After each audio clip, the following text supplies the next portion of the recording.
मुझे अफसोस है कि आप जा रहे हो।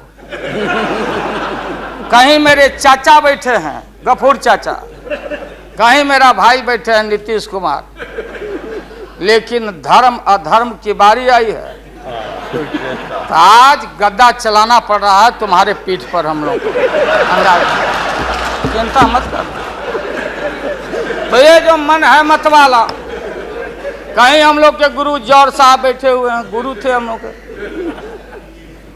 मुझे अफसोस है, मैं आता हूं कि ये जो मन है माननीय प्रधानमंत्री जी मतवाला भोला है, ठुमक ठुमक के थिरकता है, चाहे होली हो या कोई हो। जैसे आप थिरक रहे थे और हम कपड़ा फाड़ के पटना में होली गा रहे थे। ऐसे ही लोगों के लिए ये धरती ज्यों का पृथ्वी खामोश है, वहीं ज्यों का त्यों है।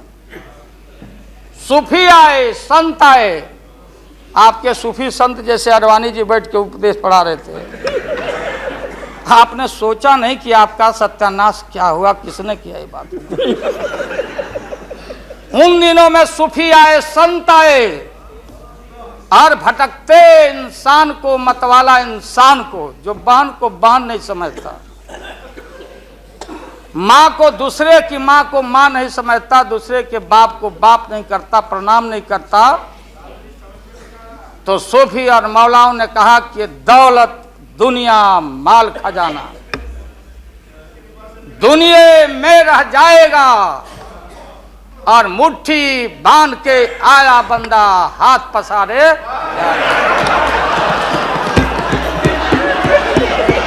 जैसे जैसे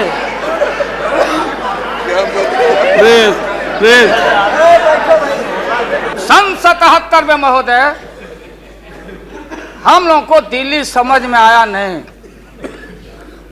दिल्ली में हम लोग जब आए, राज नारायण जी, जौहर साहब, चौधरी चरण सिंह जी,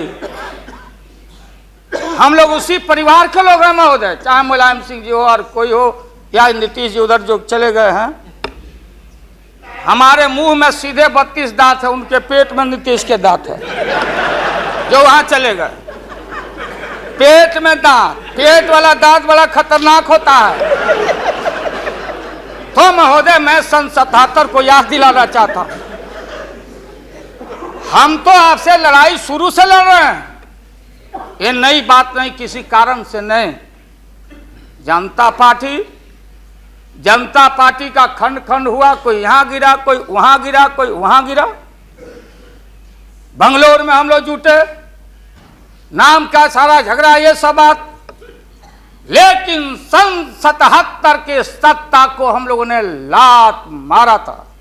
क्यों मारा? हम सत्ता के भूखे नहीं हैं। हमने उस सवाल को उठाया था। अरे नए नए आप आए हैं, मुझे अफसोस है कि आप लोग जा रहे हो इन लोगों की वजह से। सन 77 में दोहरी सदस्यता का सवाल उठाया गया था मजबूती से हम लोग के द्वारा कि अगर आरएसएस में रहना है, जौहर साहब भी बोलते थे, छाती पर हाथ रख के बोले, यही उठाए थे। हम तो लोग नए थे, हम लोगों ने कहा था या तो आरएसएस में रहिए या तो जनता पार्टी में रहिए, दोहरी सदस्यता नहीं चलेगा इस मुल्क में। और देश के सेकुलर कैरेक्टर और फाउंडेशन को हम लात नहीं मारेंगे। आपको याद होगा, इसलिए हम लोग टूटे और हम लोगों ने नारा दिया, चरण नहीं तो चुनाव। और हम लोग चुनाव में गए। चुनाव में गए, हमारी लड़ाई आपसे है। आपने कहा अब बताइए, हिंदू हिंदू हिंदू हिंदू हिंदुत्व हिंदुत्व हिंदुत्व कौन विरोध करता? तो हम लोग के पुरोहित ये अडवाणी जी कैसे हो सकते हैं? ये हमारे पंडित कैसे हो सकते हैं? हम पंडित से पूजा कराते हैं। हमारी माँ, बहन, गांव गए सारे लोग ये ठेका आपने कैसे ले लिया? आज इस देश का सेकुलर कैरेक्टर सेकुलरिज्म है, इसलिए राबड़ी देवी गांव की बेटी मुख्यमंत्री बनती है।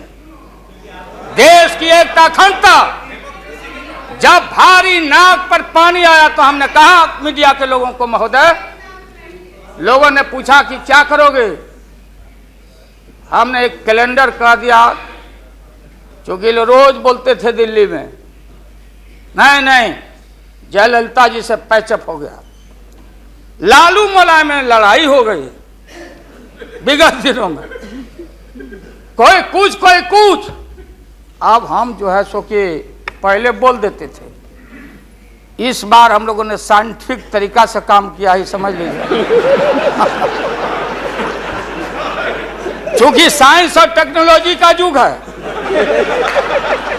आप डंडा पहना छोड़ के अग्नि में प्रवेश कर गए हैं, अब पोखरण में, तो हम लोग भी अब साइंटिफिक तरीका का इस्तेमाल किया है। आप पूछ रहे हैं क्या रूप होगा, क्या रंग होगा?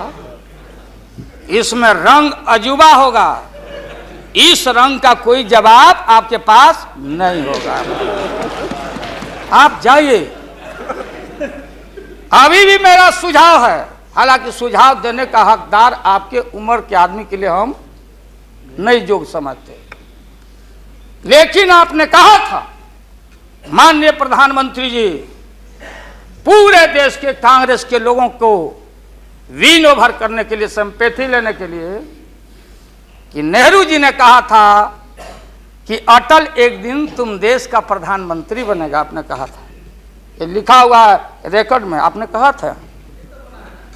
तो आप एक बार नहीं, आप 2 बार हो गए। नेहरू जी तो एक बार बोले, आप हो गए 2 बार। आप तो जान छोड़िए मुल्क का।